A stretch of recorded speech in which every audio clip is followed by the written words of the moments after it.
Would you please welcome from Indooroopilly, Thea Booth.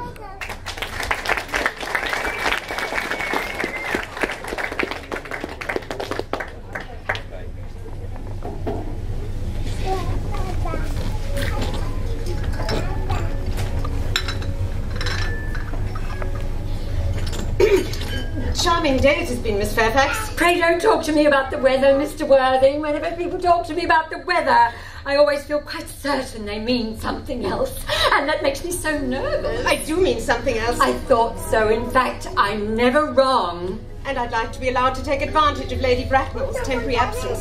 I would certainly advise you to do so. Mamma has a way of coming back suddenly into a room that I've often had to speak to her about.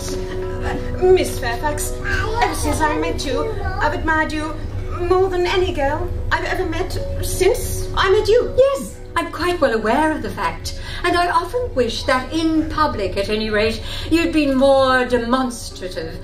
For me, you've always had an irresistible fascination.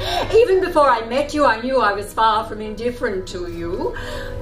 We live, as I hope you know, Mr. Worthing, in an age of ideals. And my ideal has always been to love someone of the name of Earnest. There is something in that name that inspires absolute confidence. The moment Algernon first mentioned to me that he had a friend called Earnest, I knew I was destined to love you. You really love me, Gwendolen? Passionately.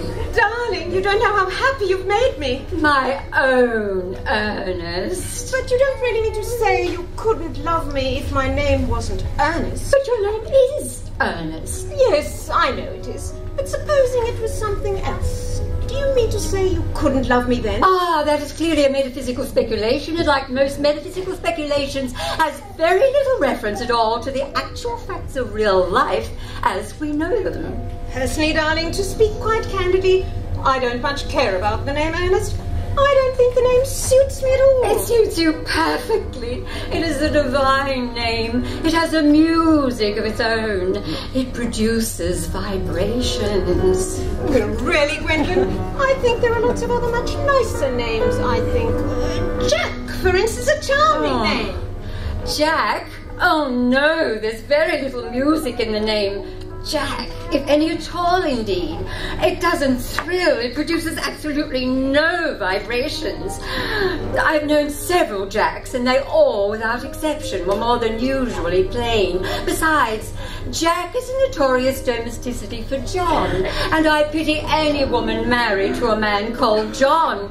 No, the only safe name is Earnest. Gwendolen, I must get christened at once. I mean, we must get married at once. Married, Mr. Worthing?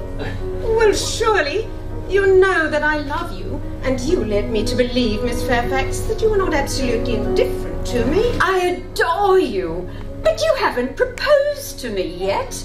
Nothing has been said at all about marriage.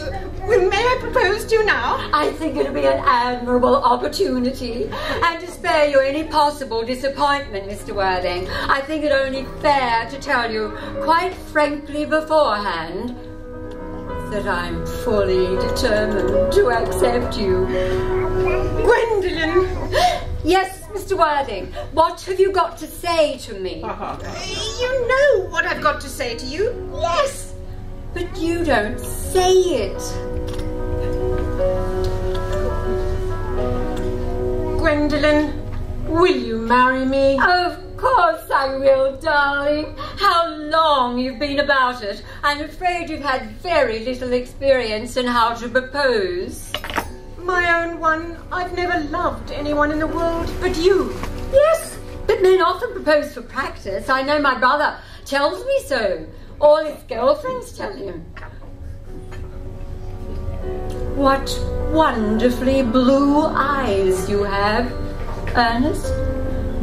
They are quite blue.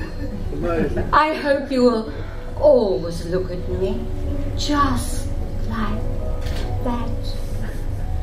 Especially when there are other people present.